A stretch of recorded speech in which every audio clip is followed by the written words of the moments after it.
Hello नमस्कार सर्वांना, श्री स्वामी समर्थ.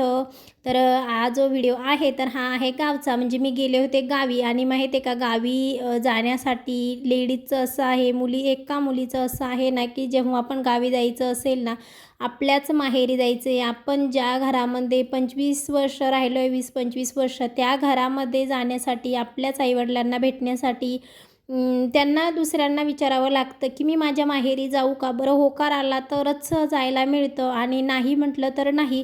त्याच्यामध्ये अजून मुलांची भर पडते, की मुलांचे स्कूल वगैरे आहे किंवा मुलांना सुट्टी नाही आहे, क्लासेस चालू आहे, याच्यामुळे पण होऊन जातं.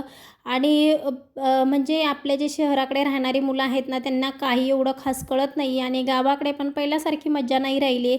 रुद्राने मका घेतली आणि तसंच खायला लागला मकाचं कणूस.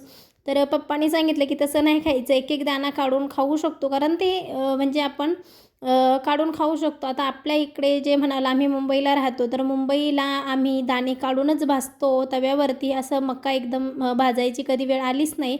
त्याच्यामुळे त्याला वाटलं डायरेक्ट तोंडाने खायचं असतं की काय, तर तो तसा खात होता.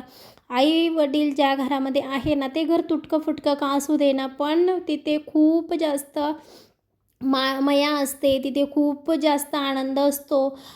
प्रत्येक वेळेला जे आहे ना, तर ते म्हणजे भाऊ करतातच, असं नाही की भाऊ-बहीण करत नाही आहे ते. पण तरीसुद्धा आई-वडिलांची जी मया असते तर ती वेगळीच असते. बरं माहेराहून आलं ना, तर 2-3 दिवस अजिबात करमत नाही.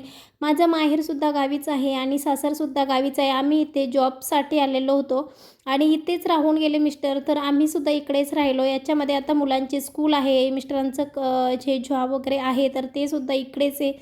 नंतर मी जेव्हा पण जायला निघाले 7-8 दिवसांनी, तर मम्मी एवढं सारं भरून देत होते. कारण तुम्ही इकडून कितीही खाली हाताने जरी केल्यात ना, तरीसुद्धा माहेरावरून येताना ना तर बॅग खूप जास्त जड होऊन जाते आणि हे आमचं प्रत्येक वेळेचं आहे. आता याच्यामध्ये कुरडई, पापड, खारोड्या ज्या आहे तर ते असतं. त्याच्यानंतर डाळी वगैरे असते, कडधान्य असतं, जे पप्पाच्या शेतामध्ये ना अ, होतं. तर ते फ्रीमध्ये म्हणजे त्यांच्या शेतामध्ये लावलं जातं, तर ते चांगलं असतं, ओरिजिनल असतं.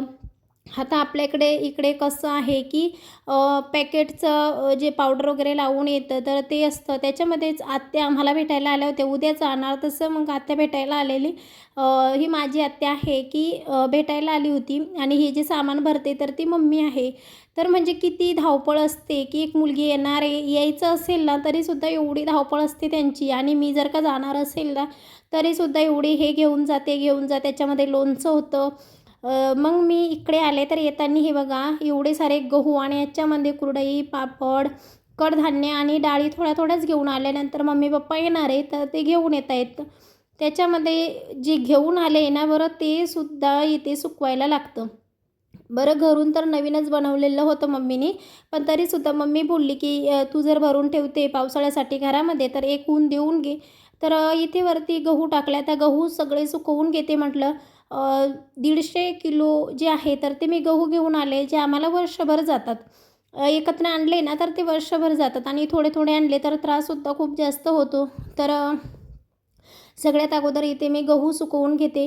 सुकवलेले गहू पाखडून आणि निवडून वगैरे जे आहे ना, तर ते बॉक्स ठेवले मी. तर त्या बॉक्समध्ये मी भरून ठेवते. म्हणजे वर्षभराचं धान्य जे आहे, तर ते एकत्रच आम्ही भरून ठेवतो. डाळी वगैरे पण ज्या 5-5 किलो 10-10 किलो आहेत ना, ज्या जास्त लागतात त्या 10-10 किलो आणते आणि ज्या कमी लागतात त्या 5-5 किलो किंवा 3-3 किलो अशा घेऊन येते. कडधान्यसुद्धा तसंच घेऊन येते आणि जेव्हा संपलं तर तेव्हा मध्ये आधी मम्मी-पप्पा येतात, तर तेव्हा ते घेऊन येतात. बरं हे घेऊन आलं ना, तर हे सुद्धा साफ करून ठेवायला लागतं. घरामध्ये नव्हते, 13-14 दिवस झाले, त्याच्यामुळे घरसुद्धा खूप घाण झालं होतं. मिस्टर होते, पण शेवटी जेव्हा आपण आपला हात लागेल ना त्या घराला, तर तेव्हा व्यवस्थित असं वाटतं. आणि त्यांनासुद्धा करमत नव्हतं, कारण ह्यावेळेस ते आले नाही. त्यांना काही सुट्टी मिळाली नव्हती, त्याच्यामुळे त्यांना काही यायला जमलंच नाही. आणि आमचं जे आहे, तर ते आम्ही गेलो होतो यात्रेला. त्याच्यामुळे येताना जे आहे ना, तर ते मग आम्ही हे घेऊन आलो. आता बघू, बोलत होते की मे महिन्यामध्ये जाऊ, तर तेव्हा जे आहे ना, तर ते राहिलेल्या डाळी वगैरे घेऊन येऊ. तर हे असं पाखडायचं आणि नंतर मग खाली जाऊन, वरती ऊन खूप जास्त लागतंय, त्याच्यामुळे मग खाली जाऊन जे आहे ना, तर ते निवडून घ्यायचं.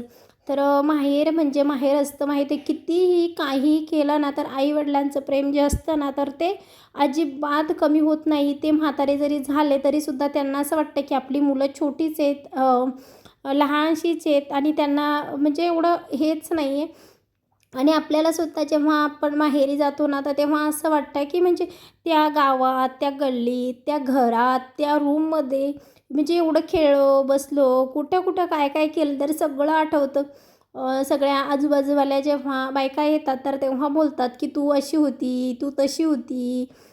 तर छान वाटतं की म्हणजे लहानपणीचं जे लहानपण असतं ना आपलं, तर ते सुद्धा म्हणजे जेव्हा आपण माहेरी जाऊ ना तर तेव्हाच कळतं. आणि हे जे आपण माहेरी जातो ना तर ते तेव्हा आपल्याला जेव्हा आपण तिथे राहतो ना तेव्हा आपल्याला कळत नाही. पण जेव्हा लग्न होतं ना तेव्हा आपल्याला कळतं की म्हणजे माहेर नक्की काय असतं.